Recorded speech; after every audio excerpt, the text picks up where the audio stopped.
Episode 4 of True Detective marks Nicky P's directorial debut and is co-written by David Milch, creator of Deadwood. It's about what you'd expect. You snooty cunts! You get the fuck out of my house! As always, we're joined by hardened war veteran Purple Haze. Stop talking shit about me. Or what? I'm gonna start crying. And the asexual Roland West. There's some serious ass up in here. The dialogue is the best of the season, and the exchanges between the detectives have definitely been dialed up a bit. Putting you in the legal category, screwed. Proud of sucking gas. Call him a shit-heel twerp again. You shit-heel twerp.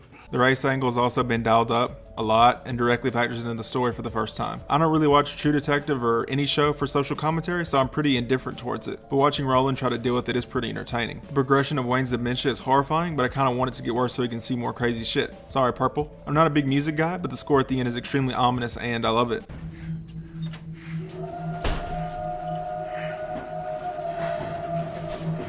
Overall, I enjoyed the episode, but I have a million nitpicks. Amelia is one of the most condescending people I've ever seen, and I don't like the way she talks to Wayne. How awful for you, these trials and vicissitudes. Look it up. Maybe the writers want me to side with Wayne, but she's still annoying and not fun to watch. Speaking of Amelia, we have now arrived at my first ever tinfoil crackpot theory. I think she's straight up lying to Wayne. He asks her about California and she replies, It's all steers and queers, man. but no one says that about California. The two pop culture references are from An Officer and a Gentleman. Only two things come out of Oklahoma: steers and queer.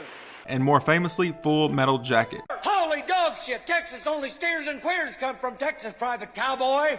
And you don't much look like a steer to me, so that kind of narrows it down.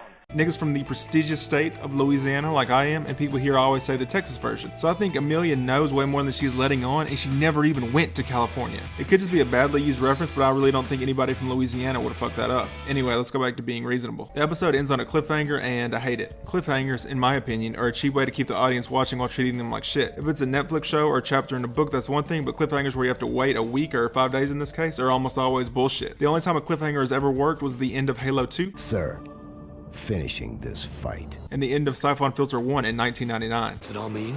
I don't know. With Markinson dead, I don't know if we'll ever know. I really hate cliffhangers. She gives me PTSD flashbacks to when I watched The Walking Dead.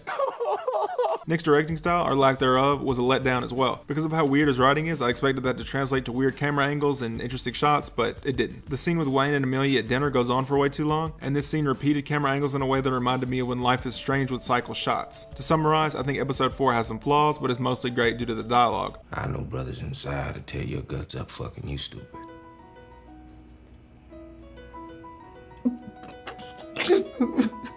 That prison rape's a real go-to for you lately, huh? Something you want to tell me? I know we're a few weeks late here, but I want to wish you a happy 18th birthday. All the fellas pitched in and got you life imprisonment and a good possibility of choking in the gas chamber. You fucking shit-heel twerp. I have a lot less to say about episode 5. It's also directed by Nick and picks up almost right where we left off. The past iterations of True Detective are known for having shootouts about halfway through, and this season is no different. I'd say it's not as well done as season 1's or as epic as season 2's, but the climax is the best of the three. The humorous lines from episode 4 have almost completely disappeared, and this line delivery is odd. What? You went to Sallisaw? Up until now, the actress has been excellent, so I think she's lying and she already knew. Tinfoil's back on, boys. Anyway, Nick's directing continues to annoy me, and cuts like this make me feel like I'm watching a YouTube video. The episode is still great though, because we get not one, but multiple fantastic, ecstatic, emphatic, dramatic moments, and time as a flat circle has never rang more true. I know at times I sound like a negative Nancy, but I still like and recommend the season overall. Like and subscribe for more tinfoil theories, and I'll see you on the next one.